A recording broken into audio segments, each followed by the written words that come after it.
Хушар Ирыштоны президенту Рашейма Байуовны фонды Тхаймайя Кудыта Жахта Сагат Ирыштоны конституцион Тархондоны Шардар Кешаты Станиславдар. Само собой разумеется, заявление Анатолия Бибилова о стремлении именно в данный момент войти в состав Российской Федерации, оно не может не вызывать одобрения и понимания.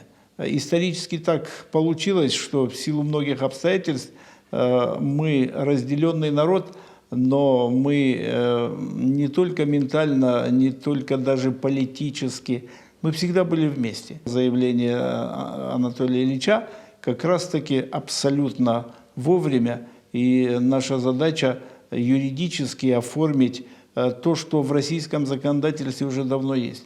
Есть и порядок вступления, вхождения в Российскую Федерацию. Такое, может быть, не всем понятное выражение «вековая мечта», а когда появилась реальная политическая возможность реализовать эту вековую мечту, я не очень люблю это выражение, но окно возможностей всегда должно быть использовано.